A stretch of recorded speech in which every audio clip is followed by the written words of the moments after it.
Good afternoon, everyone. Today we're going to start our discussion on machine learning, a very important topic in finance. I noticed that for the past few years, most of the thesis being done by students are make use of machine learning. It has become more of a standard for students to do it. So may I first ask you if there's any other subject that you have had uh, in in finance, any subject in the past or any subject you're taking now where you had the opportunity to make use of to use machine learning, even theoretically or uh, modeling using machine learning. May I know, class, if you have had a subject that deals with this or discusses this? Yes, Sat. Sir, not necessarily po sa finance. I took an elective po before shifting that Okay. uh, encourages the use of machine learning. Kasi daw, sabi ng prof namin sa sustainability is that use this as a tools to help you. Kasi if not, mapag-iwanan daw po of the changing times. Yeah, that's true. Ano subject yon? Sustainability reporting po. It's sure mag po. Sustainability reporting. Sustainability reporting, and that subject is offered by anong department siya? DAC po. Sorry? D Department of Accounting. accounting. Okay. Sa accounting siya. Okay. Thank you, Saf, no? Thank you. How about the others class? Just yes or no, please.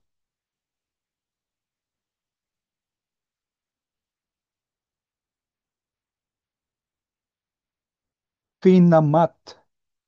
I think. Are you sure? Sa Finamat, nag-machine learning kayo? Sir, parang natake lang, parang nagkaroon ng group discussion about it. Group discussion lang. Okay, pero walang modeling talaga. Wala, sir. Okay. All right. Okay, thank you so much, everyone. So most of you have not experienced studying this model, this module. Well, that's very good because this is an opportunity to learn for you. Now, I purposely accelerated or put this advanced this topic because it usually covers more sessions. And from my experience, if I put it towards the end, I would always lack, I would always be pressed for time, so I'm not able to really discuss the topic thoroughly. But this time, I'm deciding to put it ahead, okay, ahead of schedule, so that we have a buffer for us to really discuss the this topic, which is very important. Okay, so let me first give a brief description of what machine learning is. I would encourage you, class, not only to depend on this. This is just a very brief discussion. I suggest that you surf the net and look at other comprehensive discussions of machine learning. Dali lang, klase.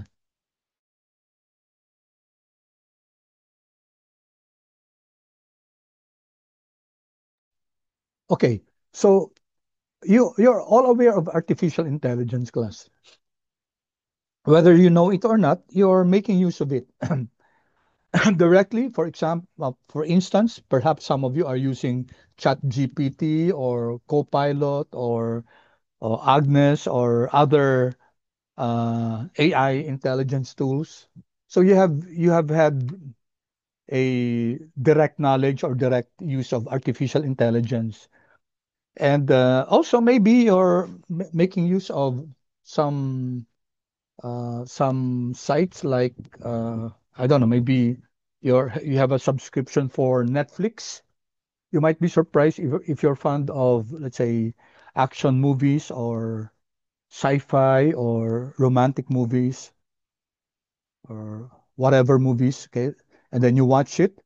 And then later, when you open your Netflix again, you'll see some recommendations. And these recommendations are generally related to what you have been watching, the movies that you have been watching. And that's called your recommender system. And it makes use of AI. Okay, it makes use of AI and machine learning, of course. Yung recommender system, that's machine learning, and that's being used by many companies like Netflix or Amazon, of course. If you bought a book or an item in Amazon, and they'll look at a pattern. Uh, Amazon has machine learning tools embedded in their program so that they'll give you recommendations on books. Let's say you ordered or you browsing or you're looking at some books, let's say on self-help or on psychology or in culinary or whatever, physics, string theories, whatever interests you in travel. And then you'll notice that you'll be given recommendations on what other people bought uh, related to this topic. So whether it be Amazon or Netflix or Spotify or even YouTube Premium, okay, it will give you some recommendations. And this make use of machine learning algorithms. So machine learning algorithms, which is a field of artificial intelligence, is no longer a new topic to you. Of course, what's new here is that we're going to apply this. We ourselves are going to make use of the algorithms in machine learning. Okay, so there are uh, so machine learning tools is like a black box. You actually don't know what's happening inside. So when you put some data there, inputs, and you tell, let's say R, we're using R, what we want to generate out of it, then technically you're not seeing what's happening there. It will just spew out outputs, okay? And what's good is that ML algorithms know how to they learn, then adapt and improve their performance over time. Okay, so there are four basic types of machine learning.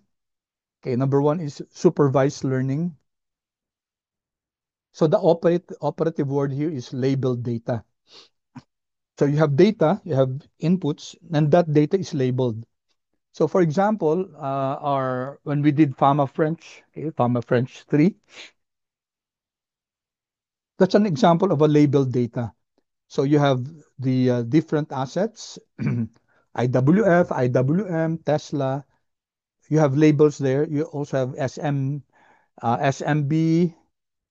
Sorry, I kept on saying SML. It's SMB, and then HML, then RMW, CMA. Okay, these are your data. They are labeled.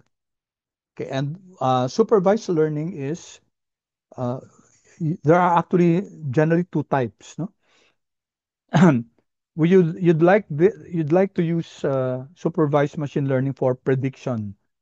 Okay, so you make use of a data set and then you feed new data sets on the model that you created in order to predict, to come up with a prediction also. Usually dalawang types class ng supervised. No? We have classification.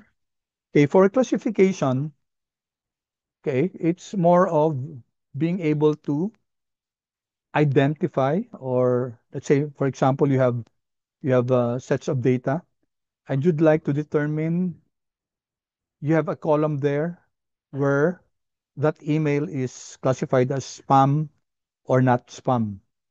So you create a model that will determine, based on the features, based on the variables of your data, if if if a certain email will be a spam or not spam.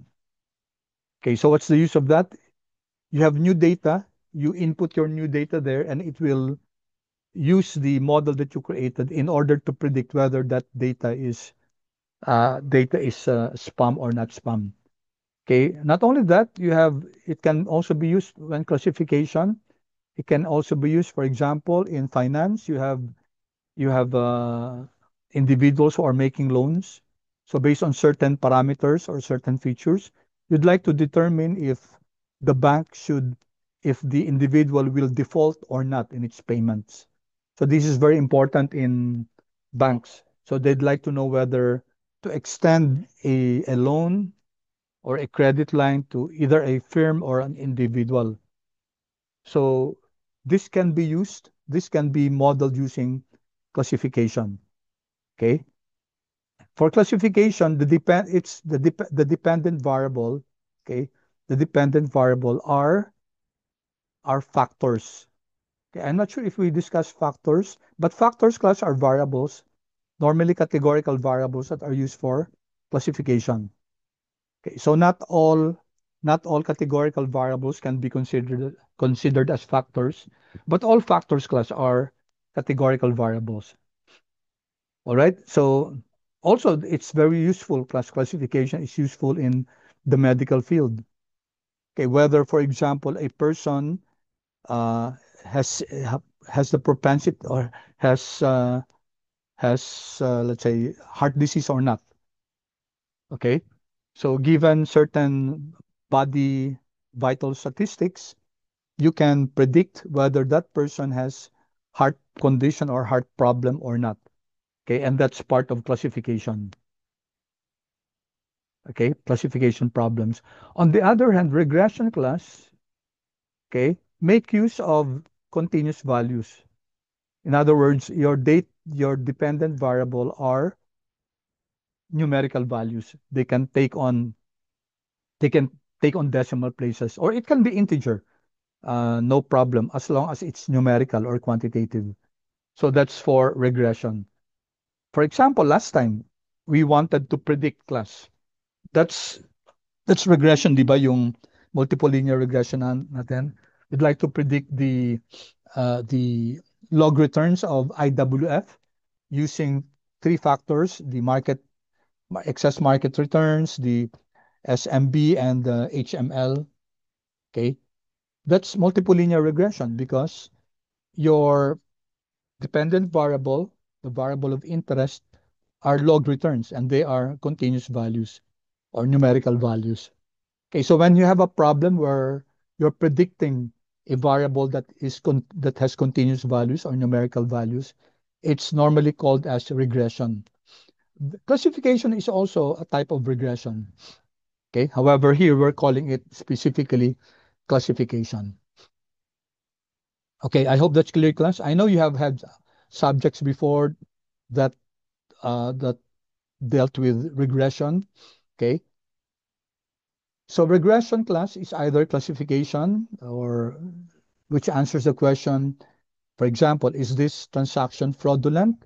Shall we extend credit to this individual or to this firm borrowing? Okay, will this person suffer from heart attack or not? Okay, will this person applying in the college should be accepted or not based on certain parameters? So those are classification problems. For regression, as I mentioned a while ago, the dependent variable is a numerical variable. So for example, you're going to predict the value of a house. So that's a numerical variable. So that will fall under regression. So that's a supervised learning class. Unsupervised learning, okay, does not make use of labeled outputs. So you have, this is used more for segmenting, okay?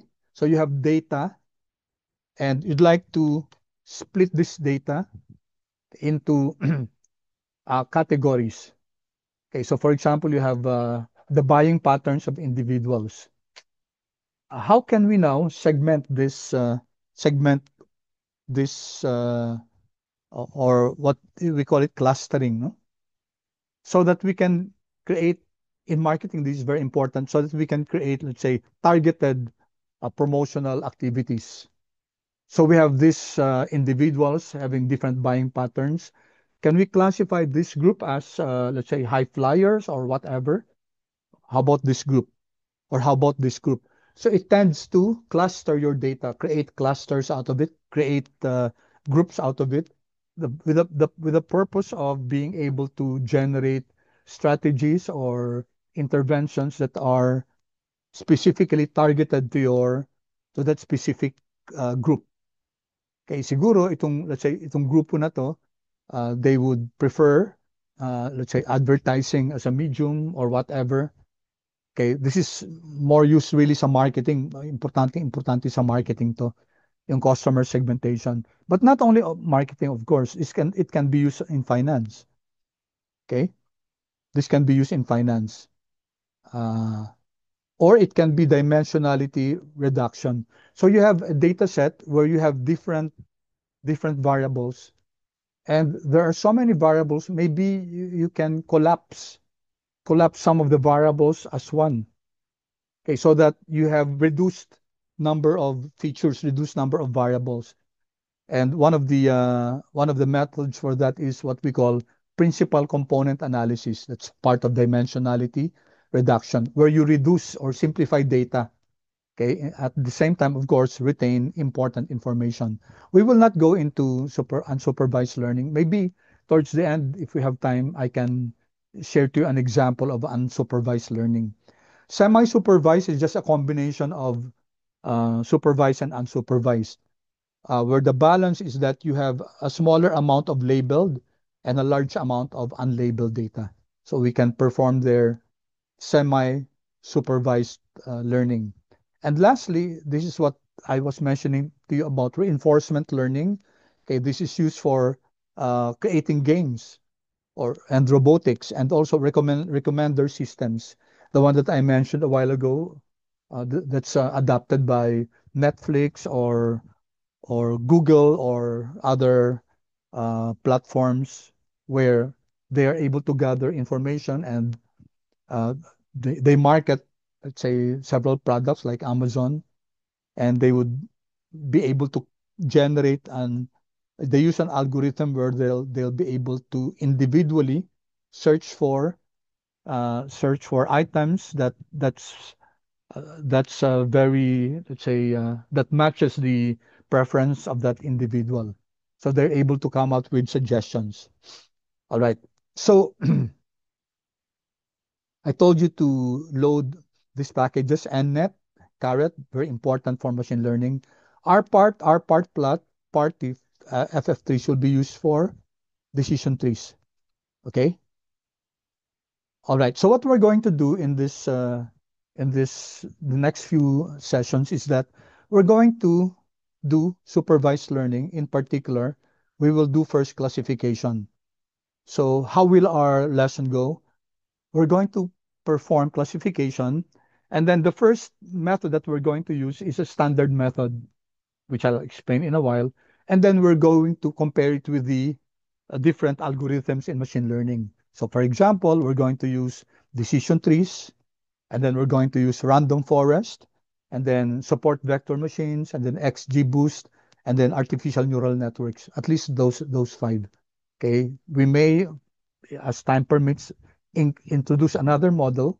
And then what we're going to do is to compare all the models and see, for this data set, this is the best. This is the best model to use. Okay, so that's the end goal in mind class.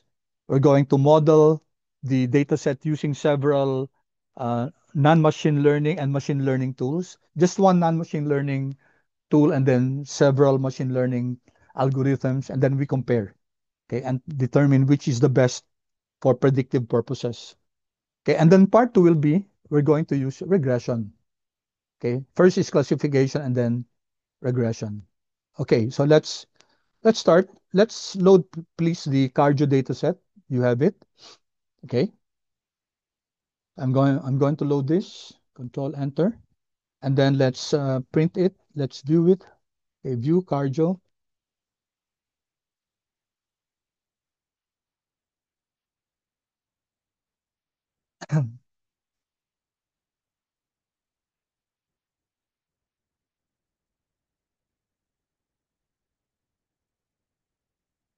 Okay, so this is our data class. You can see that there are 2,126 rows of observation and 22 columns. There are 22 variables here. And this is labeled data class. You have here the names of the variables. Okay, and then let's now describe the data structure. I'm not going to share, of course, these codes because I assume that you know them, and then that's easy anyway to write. So if you take a look at it's a data frame class. Yung cardio data set natin, data frame siya, no? 2,126 observations of 22 variables. The variables are LB, that this is pounds. This is body statistic. Uh, these are metrics sa body ng mga individuals. Okay?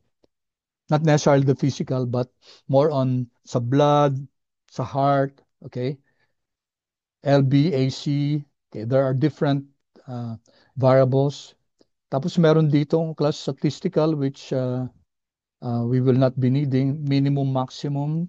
Okay, these are just metrics of the minimum ng, for example, LB, etc. Okay, and the variable of interest class is this one, NSP. Okay, let me explain this. N stands for normal, S stands for suspect, and P stands for pathologic. So apparently, these individuals, the 2,126, were subjected to medical okay, body measures, okay, pounds, etc., yung weight nila. Tapos, the doctors made a diagnosis whether the person is normal for number one class, suspect for number two, and P, pathologic. It means that the person has heart ailment. Okay, so those are the variable names. The variable name is NSP, and then it has three levels: normal, suspect, and pathologic. I'll just share this with you.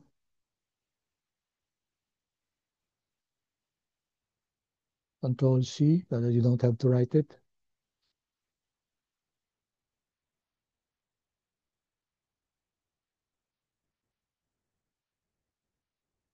Okay, you can just copy that, class.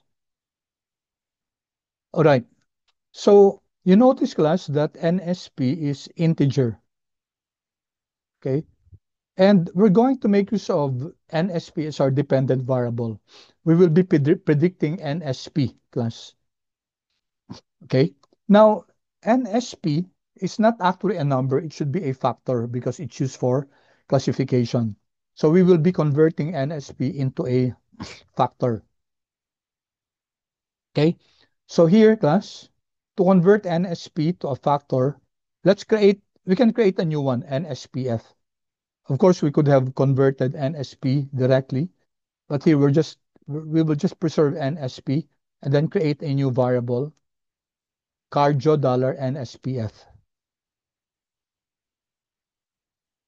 which means that in the cardio dataset class, we will be introducing this new variable NSPF, and it's as we're converting to a factor the NSP dataset from cardio, of course.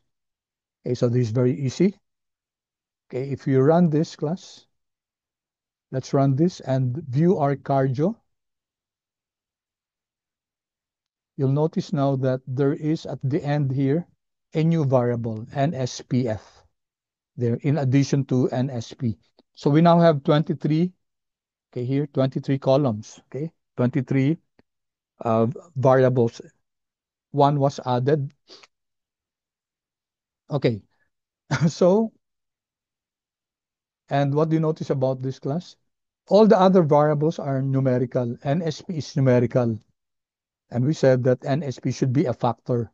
Notice how factor is written. It's left aligned, while NSP is right aligned. This signifies that this is numeric. NSP, on the other hand, is, well, technically it's a character, okay?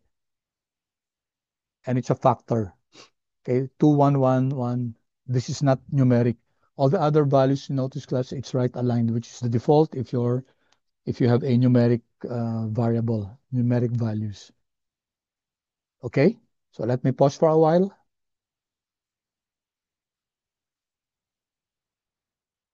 So far, class, are you able to load? Were you able to load, class, the cardio and change the factor, please? Comment, please.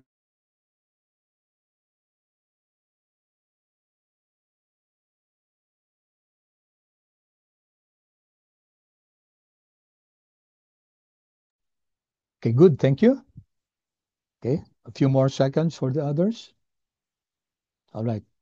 Again, class, I appreciate you really uh, giving your feedback.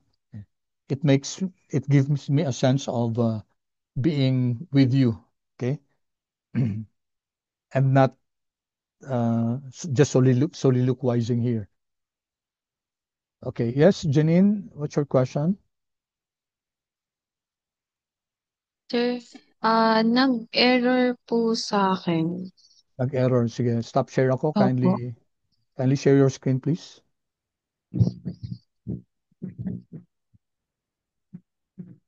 naka-disabled, sir. Hmm, sorry.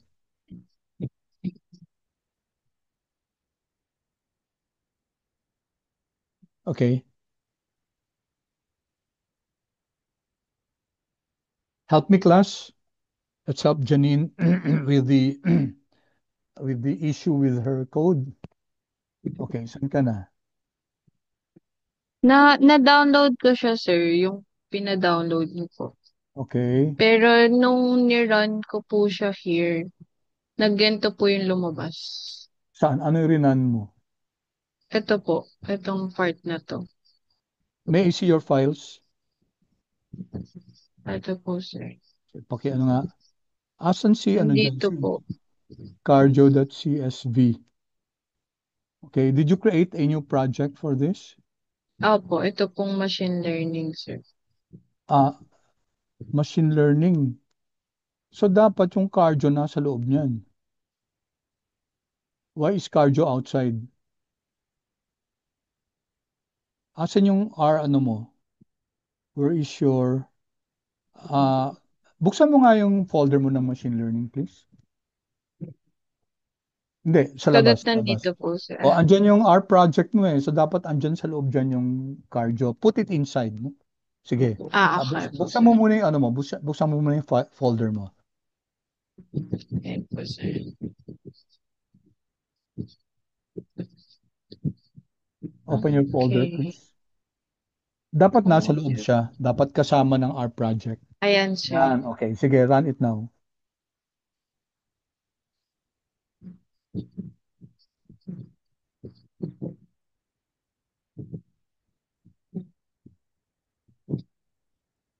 Yan na, okay? Okay po, sir. Okay, good. Thank you Thank po. you, Janine. Yeah, good. So make sure that when you load your project, it should be inside your, when you load your data, your file, it should be inside the R project. Okay, thank you, Janine. That's good. Okay, we learned again. Again, class, importante sa akin yung questions are very important because everybody gets a chance to learn, class. Kasi these are learning points, class. No? Learning points natin yan. Okay, let me go back here. So, i-run mo na Janine yung ano yung ask that factor. Okay. All right. Then how about this class? I want you to first write this. No, I think I'll just share this with you, class. Kasi I'm taking a look at the time. I want us to be at par with the other sections. Let me chat this and let me discuss. Don't run this first, class. Don't run this. I'm going to explain what this is. Okay, first class. When we do machine learning class, okay, we know that we have 2,126 observations. Okay. Now, we don't use all of this in creating a model for predicting or explaining our variable. The reason why we don't use 2,126 is because of a very important concept of overfitting. Overfitting. Overfitting, class, is when you create a model that's specifically designed for that data set. So in machine learning, we don't use all your data set. What we do is that these 2126 observations, you split it into two, sometimes into three. So you can split it into two. Let's split it into two training data set. One set we call training, and the other set we call testing. Okay? So what happens here? Those observations that come from here, class, Okay. They go to train, and then we will create a model using the training data set. And then once we have created the model, we will use the model generated here and run the testing data set and see if the model is effective, its efficiency in predicting class is good, because even if it's seeing a new data, it's still able to generate a good prediction. Okay, so that's the answer to that class, why we are not using the 2126. Again, the reason is overfitting, because if we use the 2126, let's say it looks like this. Okay, it looks like this, for example, and then it will generate this data, this model class, like that. Okay, and then when we subject this to a new data class, it might not perform well because the model that you created was much tailor fitted for all the observations. Okay, so be wary of overfitting. What's done is that we split the data, and that's what we're going to do now. So let me explain that now, class. To avoid overfitting, okay, first class, we're going to set that seed. You know this. This is used for random number generation. If we have the same number, we will have the same random numbers. Okay, and here we're using a function called sample. Okay, we're creating this object PD. This is just the name of the object, just a shortcut for partition data. Okay, and it does not have any meaning anyway. Okay, so here we're telling R to, uh, so this is your cardio data set, right? This has 2126 observations. So we want to split this into two here. How do I know it's two? Class here. We're creating two samples. Two samples. And then we're asked how many observations are there in your data. We know it's 2126 because of n row class. No? Remember, cardio is a data frame. So in order to determine the number of rows, we use n row. If it's a vector, then we use length. Okay, n row class, cardio. And then how about this class? Replace is equal to true. This is to maintain the probability. Okay, so for example, you have here 2026 observations, and let's say you draw out a sample and you place it here. Okay, by the way, we call this the training data set, train data set, and you call this the test data set. So two sample sizes. We can, of course, create three or even more, depends. Some would create three. Okay, so they have their training and then their testing and then their validating data set. For our purposes, we'll just use two, two data sets with the objective of not using all to create our model in order to avoid overfitting. Okay, and then here the probability. This is the distribution class. So we're saying that trained data set will have 80%, testing will have 20%. Okay, the question is this a good balance? You have around 2,126 observations, around 80% of that is approximately 1/6. No? Here it's 400 plus. So to model using 1,600 observations in classification, that's good, class. That's good. 400 for our testing data set, that's also good. So this is an okay balance, class. Of course, you can use 70/30. So 70, that's 2,000 times 70, that's around 1,400. And this will be around 600. Not bad, class, not bad. Okay, even 60. 60. Okay, 60%, 40%. 60%, of course, that will be 1,200 this here and 800 here. Or even, in fact, 50/50 can be. Because the data set is quite relatively big. So that's 1,000, 1,000, okay? The problem, class, is if your data set is very small. So for example, you only have 30. Okay, with 30, how can you split this? no way for you to be able to split it into 80-20 class. So if the data set is very small class, machine learning will not work here. For machine learning, the data set should be relatively big. Okay. When you say relatively big class, I'm not specifying a particular number. Okay. There's no hard fast rule that there should be more than 100 observations, 200 observations. It really depends on on your model. If you have a model, if you're doing a model where you have only 100 observations and your predictors are very many class, let's say 20, that might not work, because if you have 20 predictors, then you really reduce your degree of freedom by 21, no? Kasi 20 plus yung 1 yung yung intercept, that can be a problem. If you have 100 and then you only have 4 predictors, that will work. uh, I think that will work, no? That would probably work as compared to 100 observations with 20 predictors. So we cannot say that there should be 20 or there should be 100 or more. Okay, it doesn't work that way. It's really specific to the to your data. All right. So here, okay, let me explain this first. Let's run this first class. Okay. Of course, class, you can make use of 3 here. If you make use of 3 here, then your probability should be 3 class, because you should put probability to each of the uh, samples that you're going to create. Okay, so let's run this first. Set that seed to to make us have the same number of random numbers, and then let's run this PD.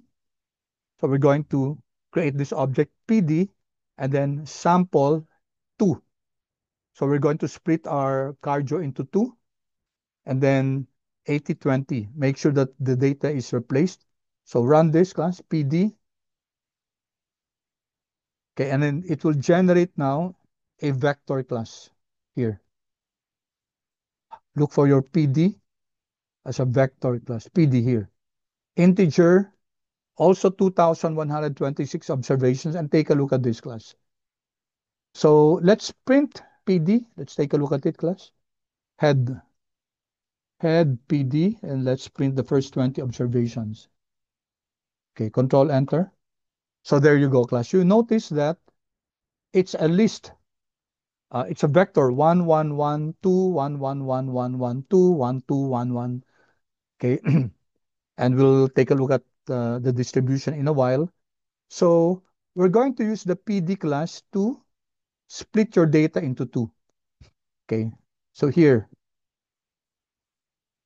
in this code here, class, notice that we're creating this object called train, and we're using the PD, okay, to subset cardio. Cardio is your data consisting of 2,126 observations, and then you subset the row.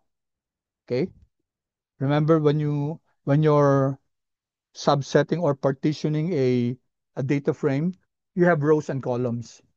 So the first space here is row.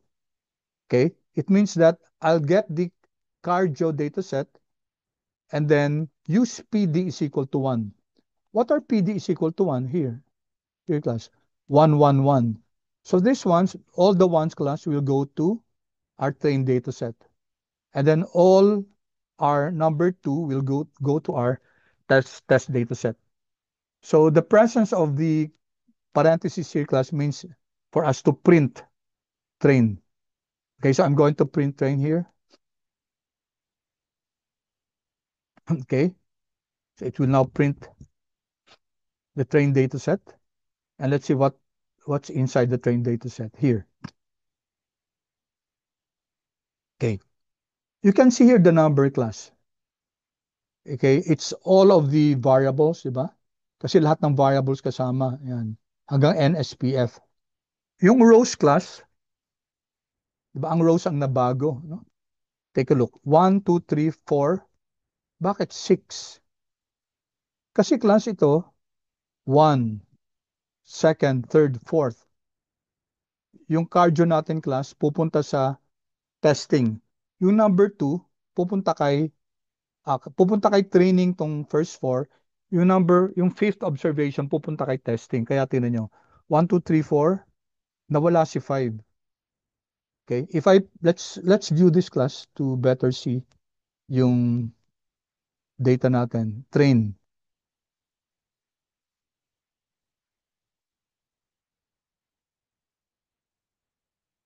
Okay, take a look at this class. This is our train data set. And you see the index here, 1, 2, 3, 4, walang 5 class. Sino pa? This is 5th, 6th, 7th, 8th, 9th, 10th, 11th, 12th, 13th, 14, wala. At saka 16, pumunta sa number 2. So if you take a look at this class, walang 14, walang 16, no? Etc. If I view si test data set class, ito, there are 408 observations, no? Test data set. Okay, here. Test data set.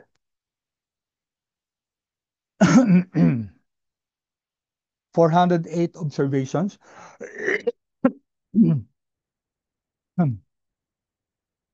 Okay, let's see what's inside the test data set.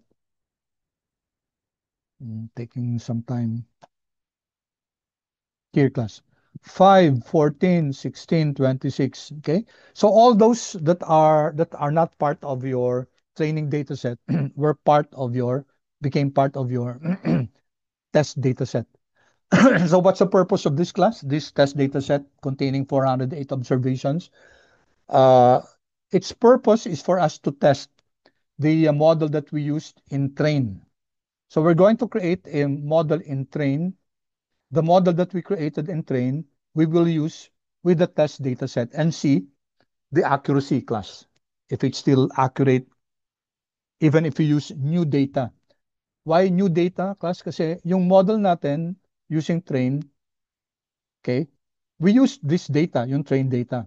Now we're going to use the train model to test our test, sorry, to test to see the test data class. We will be able to see if the model class performs uh, well also. Okay, let's see that class. Okay, so before anything else, we have to make sure that balance yung data natin, no? Okay, so this one, I'll I'll share this with you. Anyway, tab lang naman to, no? Table lang to, no? Okay. Yes, Janine, yes. Sir, Janine, yes. ano po sir, ano na naman po, nag-error na naman po. Yung tinry Paki-share, ko yung view train and view test. paki-share na naman, paki-share yung ano. Kindly share your stop ako share. Okay Eh. po. Help me class, help me uh, evaluate yung code ni Janine. Ayun sir, tinry ko. Anong Okay error? na. Ayun sir, Error? yung view test po, tsaka yung view train. Yung view mo kasi small v eh, 'di ba? Ang view natin dapat capital V, 'di ba? Asa na Oh, yung view mo? ito Oh, sir. small v siya. Dapat Ganyan po. capital V. Oo. Sige, view train. O yan, 'di ba? So, okay, mga simple ano like this class, ha? Thank you Remember, sir. Sorry okay, po. sige. Okay lang. No, no, no. Don't say sorry, ha? Kitang-kita ko kagad ng small ano. So let's be very particular about that. Thank you, Janine. May question pa? Wala na? Wala na po sir. Thank Wala you na. po. Okay, sige. Okay. Don't hesitate to ask questions, Janine. So, wag mahihiya, ha? Okay lang 'yon. Kasi sometimes nakakalimutan natin na yung mga CR class, very particular siya about the spelling. So, kahit pag mag-small v ka lang dyan, class, mag-e-error na yan, no? Okay, it will render an error term. Okay, so balikan natin to, class, yung ginawa natin. Okay, sinare ko na ba sa inyo, class, yung code? Let me see. Ayan, Negative okay. po, sir. Negative, sorry, sorry. Okay. So share ko lang to, class, yung tab na ginawa natin, no? Ito. Ah, Okay? Kahit hindi nyo isulat class kasi we did this already before.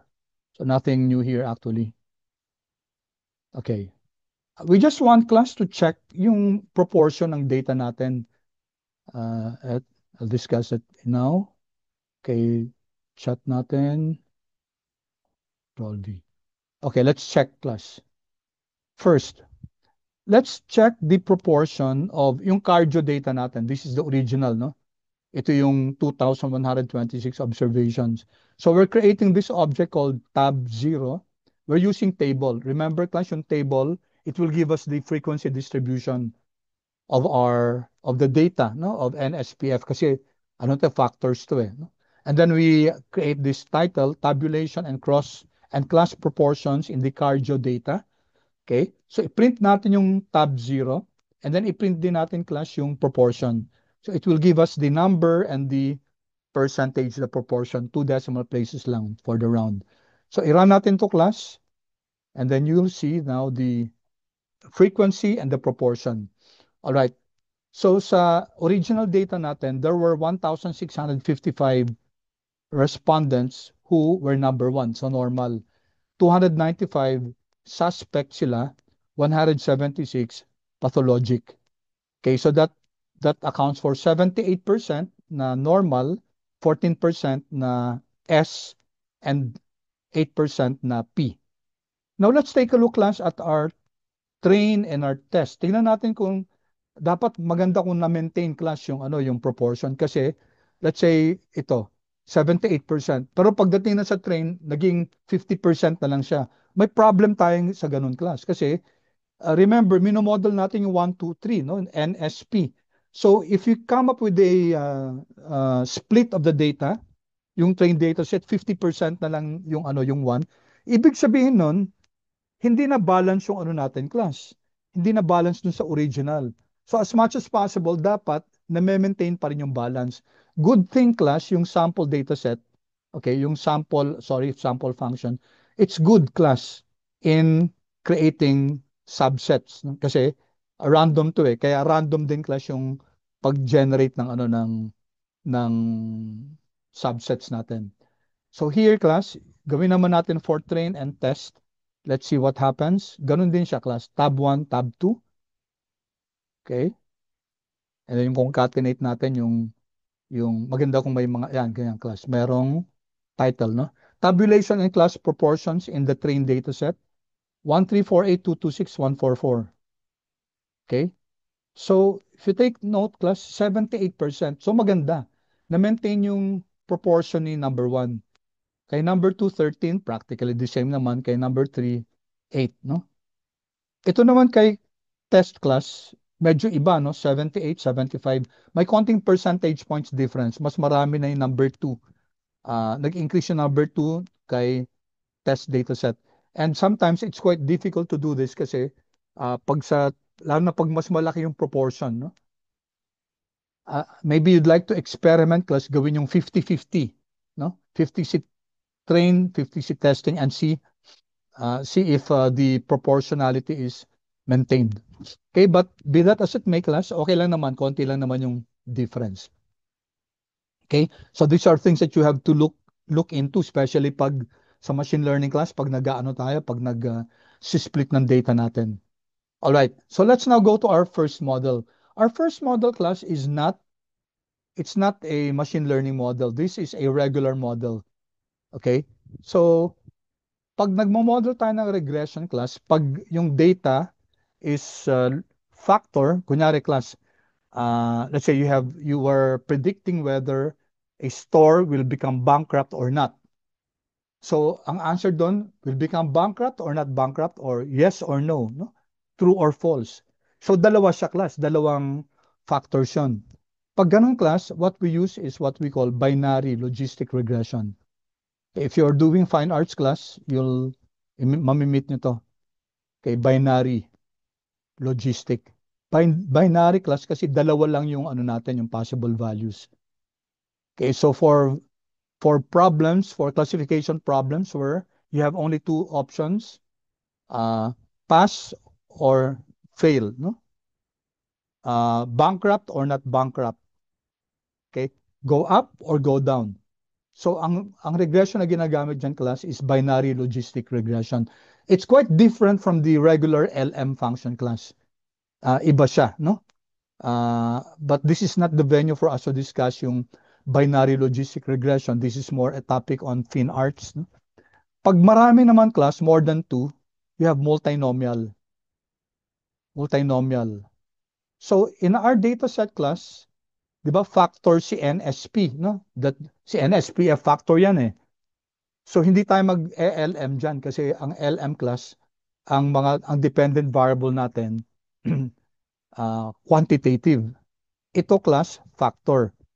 So ang gagamitin natin dyan class, multinomial kasi more than 2 yung ano natin, yung levels ng dependent variable N, S, at saka P. Okay? NSP. All right, so let's run class. Let's run a multinomial regression. Okay? We're not going to discuss class yung yung nitty-gritty na na process ng multinomial regression. You may do that on your own time, a little research class about multinomial regression. So ito class, no? Here. So I want you to write this. We're creating this model, logistics, no? Logistics model. And we're going to use the package nnet. Sa nnet, merong multinomial. And just like in the regression last time, ang variable natin is NSPF. Then associated with, tatlo lang gagamitin natin na predictors class. Okay, let's just focus on 3 predictors because the objective for this naman is more on introduction, no?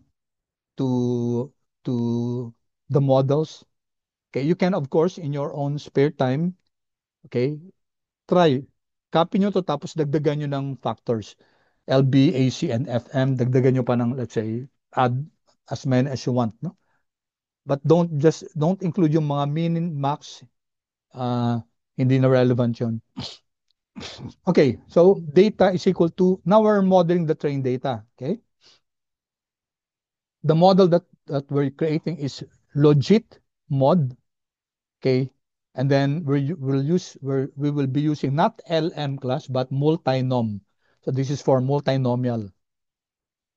Okay, if this was dalawang levels lang, then binomial. Okay, let's run this class. And we have this object, summary logit model. So I'm not going to discuss this anymore, class. Ito yung model natin. And notice, class, that the model gives you 2 and 3. Kasi levels to class. So nag-create si R ng dummy variables dito where your benchmark is your number 1. So lahat ng interpretations na to, class, in relation to number 1. So parang ano lang siya, parang, kasi nga ang variable natin, ang dependent variable natin, class, factor. So it's important to understand what this is, no? But that's not the point now, class. Ang point natin, class, hindi yung pag-interpret ng model. Ang point natin ngayon is the prediction. How good is this model, yung logit model, no? Okay, pause muna ko, class, kasi baka I might be going too fast. Were you able to create now yung, I didn't give you time, sorry. I didn't give you time to write this. I want you to write this, class, no?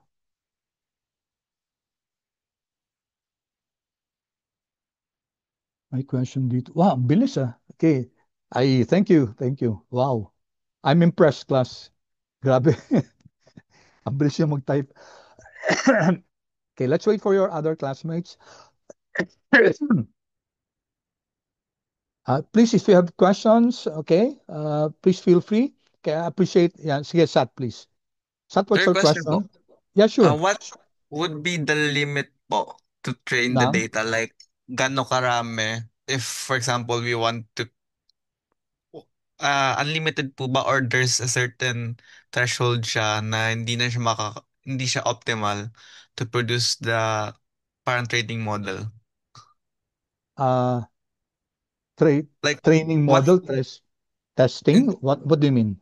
Yung pag-split ng data, kung ano yung yes dapat po, sir. yung... Like, Okay. what is po the optimal minimum Okay. para then Yeah. optimal maximum data na All hindi right. siya mag-overfeed? Okay, thank you. So, wala wala tayong Ang the general rule is that your training data should be more than your testing data, no? Generally ganon.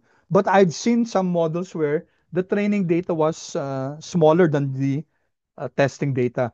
That can only happen if you have a huge uh, observations, number of observations. Kunyari, in the hundreds of thousands. In the hundreds of thousands, tapos, then, let's say, ang ginamit, 40, 60. 40 yung training. Yung training natin, 40% ng 100,000, that's still 40,000. Para mag-create ka ng model out of that, that's still robust enough kasi ang dami nun, yung 40,000. Tapos yung testing natin, 60,000. So okay yon. So as I said, wala siyang parang magic number na dapat ganito, no? But generally, the proportion is that yung training data set natin mas marami. Okay, in our case, you have 2,000 plus observations. We used 80% for training and 20% for testing. It could have been 70-30 or 60-40 or 50-50 even. Now, the good thing is that since andyan na naman si R, pwede naman natin i-experiment, no?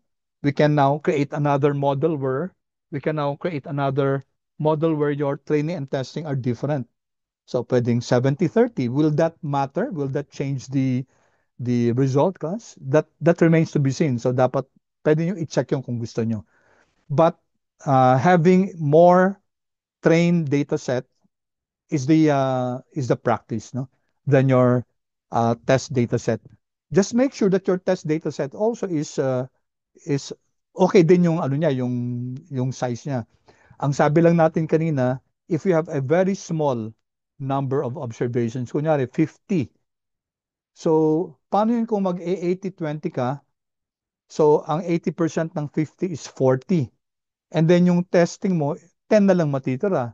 Eh, mahirap yun, class, kasi konti lang masyado, no? Okay, konti masyado yung for the testing, we might not be able to see really whether your model is performing well because 10 lang yung ano natin, 10 lang yung observations natin. So that's why, class, as I said a while ago, yung machine learning is really more for data that's big, no? Big data to, no? Hindi siya masyadong ginagamit kung masyadong maliit yung data natin. Okay? Okay po, sir. So, Thank you po. thank you, Sat. Thank you for your question. Si Anika, you have a question, please? Sir, nag-error po siya for Okay, me. sige. Kindly share your screen. I'll stop sharing.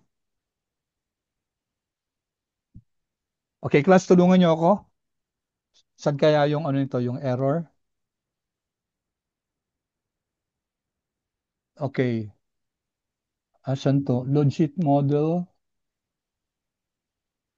object NSPF not found. Tingnan ko nga yung ano mo, yung cardio data mo. Pakiclick nga sa taas yung cardio. Hindi, yung train na lang. Yung train na lang. Train, please. Kasi yung ginagamit natin. Okay, move to the right, please. Move to the right.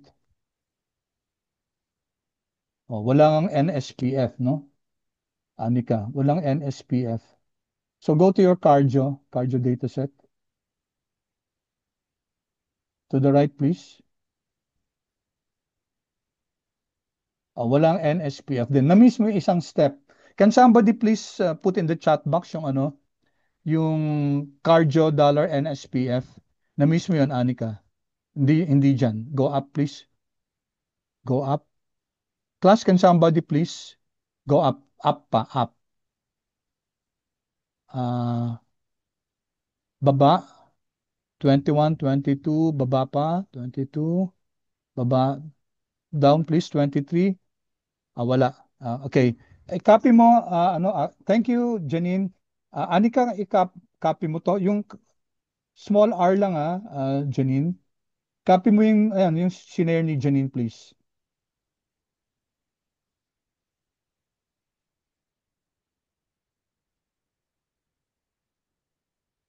Ayan. Small r lang. Sige, i-run mo yan. Run mo. Okay, tingnan mo yung cardio mo. Tingnan mo yung cardio mo ngayon. So may NSPF na yan. Hindi mo na run kanina yan. Okay?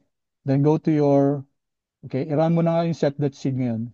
Yung cardio may NSPF na yan. Sige. Okay. Good na yan. Alright? So, ano ba yung, yan, sige, run mo na yan. Meron na, di ba? Okay? O, sige, run mo yan. O, meron na. Okay? Okay, sir. Thank you, sir. Alright. Thank you, Anika. How about Angela? My question?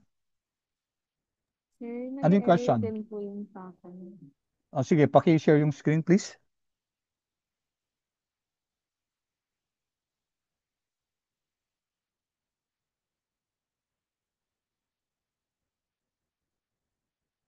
Saan nag-error? Error in evaluating argument object in selecting method for summary. Kasi mali yung spelling mo ng logit dapat. Logit mod, yung sa summary. Line 94. O, run mo yan. Okay na, no? Ay, Sige. thank you, sir. Alright. Spelling ha, spelling. Careful. Who else, class? Who else? Janine, yes? May Sir, ako question po, ka? nag-error Sige. po. Okay, go. Sige. Class, after, I'll just continue recording ha, please. So you may, kasi baka may class pa kayo, you may step out para yung ipopost ko na recording yung kompleto ha. Tab, Sir, mula po dito sa ah, tab 0, nag-error na po sa akin. okay. Tingnan ko nga yung ano mo, yung cardio muna. May I see your cardio? May NSPF ka ba yan? Meron. Okay. Next, Meron balik, po. balik ka. Balik. Okay. Ah, ito binigay ko lang to, no? Zero yan, ano?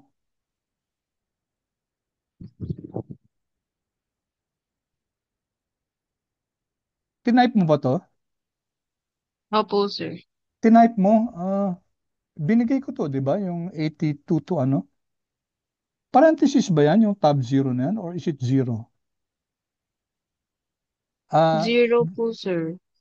0, Tab 0 na 0, to. 0. Iran mo muna yung 84. Sige nga, pakiran yung 84. So may tab 0 na, di ba? Ayan, no? Tab 0 sa ilalim, di ba? Opo. Okay, next, sige. Kasi ito Iran mo na din po, sir. sige. Dito po sa part. Pati yung, ayan, yung buo na lang, yung buong code, i-run mo. Yung buong code chunk. Ito po. Sige, run mo siya. Okay, meron. Okay? Okay po, sir. Alright? Thank you, sir. Sige. Okay. Yung sa pangalawa, ano yan? Ba't mag-error ka dyan? Yung sa 107. I-run mo nga yung 107. Yan yung buong code chunk. Meron. No? Okay. Alright? Thank you, sir. Okay, sige. Thank you, Janine. Any questions? Any other questions? Janine, pakitanggal na yung raise hand. Ha?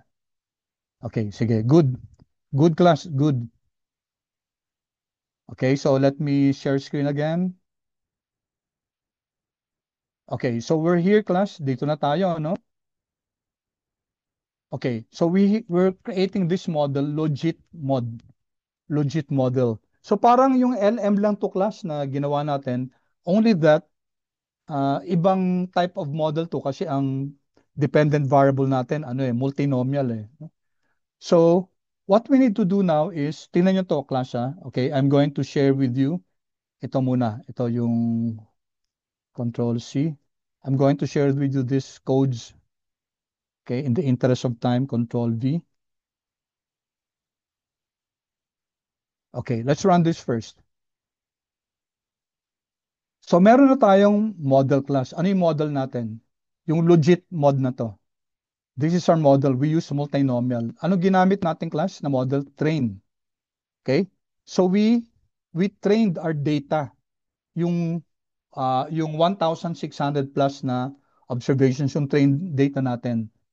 Okay? Ang model natin yung logit mod. Okay. So we're going to predict, class, no? So logit pred train, this is the name. I-predict natin yung train data set. Okay. We're going to use the function predict. Anong model ang gagamitin natin? Logit underscore mod. Ito yon. Okay, gagamitin natin yung logit underscore mod. And then new data is equal to train. So syntax lang to class, ginagamit lang new data, pero hindi naman new data tong train, di ba? Kasi when we created the model logit mod, ang ginamit natin si train. Okay? Then i-compare natin class yung first 20 observations ng logit pred train natin. Ito yung prediction class, no? Prediction to. I-compare natin sa actual value. Okay? Remember class, si train, merong ano yan, merong actual value, yung NSPF niya, ito yung 1, 2, 3 niya, di ba? Ito naman class, okay, nag-create tayo ng object na prediction. Okay, we use the predict. Anong model ang gagamitin para i-predict? Yung logit mod yung nandi dito class. Okay, so let's run this and let's see. Comparison to ng predicted model at saka ng actual model. Ito class, actual model to. Yan. Kasi nasa pangalawa siya, no? Ito yung predicted model natin. So, ang prediction natin, 1, 1, 1, 1, 1, 1, 1. Okay, ito, 2, 1, 1, 3, 3, 3, 3. So, you notice na may mga discrepancies, ano? May mga errors, no? Okay? May mga mali sa prediction natin. Ito yung actual class. Ito nasa taas yung predicted. Okay? You'll have to review class the code kasi hindi ka agad makukuha to in one sitting, no? Kailangan i-review yung, tingnan nyo class yung logic ng code. Ito, ginamit natin yung predict para mag-create ng object called logit pred train, no? So ito, ang tinignan natin yung mga prediction ng train data. Okay. Now, okay. Dito class, I'm going to share this again. Okay. Ito na, hanggang dito na. Control C. Okay, makakahabol tayo sa ano. Hindi pala. So mag-i-extend ako ng konti. You may leave na lang class, no? Basta ang i-send ko sa inyo yung ano, yung completed na ano. All right. So, pause muna ako class. Did you get this class? Yung prediction natin. So, gumawa tayo ng prediction. Gumawa tayo ng model. Ginamit natin yung model para i-predict. Compare natin yung predicted value at saka yung actual value. Did you get this far class? Any questions? Okay, good. Thank you. All right. Okay. So, by the way class, hindi pa machine learning model to ha. Ito yung standard na model. Regular model to. Sa Friday, Lord willing class, mag-aano tayo machine learning na. Okay, ito naman class, tingnan natin to ha. This is very important. Okay, I'm going to create a table. So tab class, table ng logit train no, class. So the function is table. The rows will be logit pred train. Ano yung logit pred train? Ito yung class. Ito yung prediction natin, di ba? Ito. Tapos, the column will be actual, yung train NSPF. So, bali, ilalagay ni R yung predicted 1, 2, 3. Tapos sa column, 1, 2, 3 din yung actual. And then, i-print natin class. Tingnan natin. Let's run this. Control Enter. And then you see how good our model is. Okay. This is called the confusion matrix. Confusion, parang kaguluhan. Bakit kaguluhan? Okay, di ba sabi natin yung row predicted class. Ito, 1, 2, 3. Ito yung mga predicted natin. Yung mga actual natin class, ito. Here, pababa, no? Sa column. Ito yung sa code natin. Row, column. Okay, tingnan natin to. Predict na 1 siya. Actually, 1 siya. So, tama ito class. Ito, tama ito. Let's go here. Predict na number 2 siya. Actually, number 2 siya. So, tama ito. So, yung diagonals class, these are the correct predictions. Okay? 1306, tama yan. 88, tama yung prediction na yan. 11, tama yan. The rest are wrong predictions. Itong 136, ano to? Predict ng model natin na 1 siya. Actually, S siya, class S. Okay? Predict na model natin na 1, actually, pathologic siya. So, yung mga off diagonals of OFF, off diagonals, those that are not in the diagonals are wrong predictions. The ones that are in the diagonals are the correct predictions. So, class, i-add natin ito. The name of our table is tab logit train, di ba? Tab logit train. So isum natin yung diagonals class, no? Diagonals ng table natin. Ito yung table natin. Ano yung diagonal siya? 1306, 88, 11. Then divided by the sum of the total class, yung table, sum ng total. That will give us the proportion of the correct prediction. Okay, and then 1 minus that class will be the percentage wrong. Diba? So, i-run natin to. I-run ko ulit yung buo, class. And then you get here. So, this is telling us that we had 81.78% prediction correct. 18% yung wrong predictions, class. Okay? Alright, paki-chat please kung nakahabol. It's almost time, class. Just leave, class. And then, tingnan nyo na lang, class, yung i-upload ko yung updated lang. Okay, good. Thank you, thank you. Yan, sige. Tutuloy lang ako, class, ha. Okay. Now, I think I gave this to you, no? I gave this to you. Okay, thank you. All right. Now, ang gagawin natin, class, i-predict natin si test data. Okay? I-predict natin si test data but using the model that we generated using the train data. Kasi ganun naman, di ba? Gagamitin natin si train, gawa tayo ng model, gamitin natin yung model na yon para i-predict si test data. The model that we generated, class, is this. Ito, logit mod. Okay? So, tingnan nyo to, class. Tingnan nyo to, ha. Very careful. Okay? Logit pred. Ang gagamitin natin ngayon si test. Kanina si train, no? Ipe-predict natin. Using the same predict class, anong model? Logit mod class. Ito yung model na ginamit natin sa generated using the train data. New data class, test. Okay? So, hindi na yung train ang ginagamit natin dito si test. Alright? And then, again, let's print the first 20 observations ng predicted natin ng test at saka yung first 20 observations ng actual class. Notice test na to. Kino-compare natin yung prediction ng test at saka yung actual ng test. So, run this class. Run. Okay.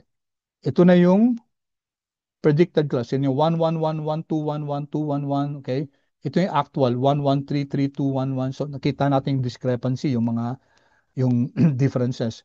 So, again, mag-create tayo ng confusion matrix, no? So, gawa tayo ng table, tab, logit, test. Then, table natin is equal to predicted value. Ano yung predicted value natin? Ito, class. Yung nasa taas. Itong test class. Logit pred test, which is this one, no? And then, yung actual natin, yung test, i-compare natin yung test na predicted versus yung test na actual. So, print ulit again, class. Tapos, again, sum up the diagonals. Okay, run natin to, class. And there you go. All right. So, what do you see here? Di ba 408 yung observations natin lahat for your test? 79.2. Okay? Not bad, class. Itong 81% yung ano natin, yung sa training. Ito, class, a data that has not yet been seen by our model, it was able to predict 79.2% of that. Yung error niya, 20.8%. Okay? So, not bad. Hindi siya malayo, no? Ang delikado nito, class, pag ang data natin medical, no? Tapos medyo depende kung napaka-sensitive ng data natin. So that a small percentage points will mean, class, value lives of people. So, ibang case yun. Ito, pinipredict lang naman natin. Sa bagay, ito NSPF din naman, ano, kung tutuusin, no? Kasi yung heart condition, no? Okay, I'm going to share with you this one, class. Okay? All right. So, dito ako titigil, Control C. And then, please review, class, ito. Ay, sumobra. Bilis naman. Parang wala na ako na ano. Ayaw pa rin. Okay? Ito na lang, class. Masyado yata marami. Ito na muna. Here. Alright? I-run natin. May references akong binigay sa inyo dito. Tingnan nyo na lang, class. No?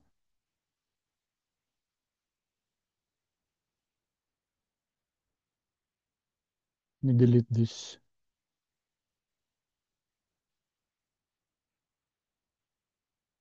Okay. Here, class, here. This is a very important class package. No? Yung si Caret, ang daming machine learning tools yan. So I'm using Caret class in order to create, generate, the function is confusion matrix. No? Okay, if I run this class, control enter. There you go, class. Ito yun, no? Diba? And not only class yung accuracy na 7.917%. No? Meron tayong no information rate, p-value, Mach-Nemmars, merong sensitivity, specificity. So ang dami class, ang dami-daming information na binigay because of this confusion matrix from Caret. Unlike this one class, nag-manual tayo, di ba? Kinompute natin kung how efficient our model was. Ito class, so confusion matrix class is very important, and this is used if you're doing classification. Pag regression, hindi pa pwede ito class kasi hindi mo naman pa pwedeng i-classify 1, 2, 3 kasi ang variable natin is continuous, di ba? Alright? So, sinare ko na to, maybe I'll just share some of this class. So, your assignment is to study class yung confusion matrix na to. So, we're going to discuss more. Sumobra na naman. On Friday, tanggalin itong kappa, Control X, Control V. Okay, then just this last one. Control C. Sumobra ng 66. Class 3 tanggalin. Control X.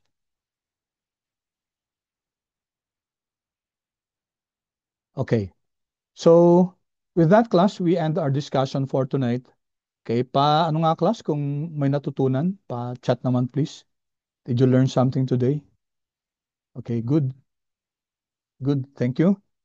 Okay, and thank you for your patience. Amen. Alessandra, amen. Ikaw ba nagsabi nun? Hindi, si Julio. Thank you. All right, so I'll see you class on Friday. Okay, Lord willing, hopefully we'll continue with this. On Friday, we're going to start already with the machine learning algorithms. Okay.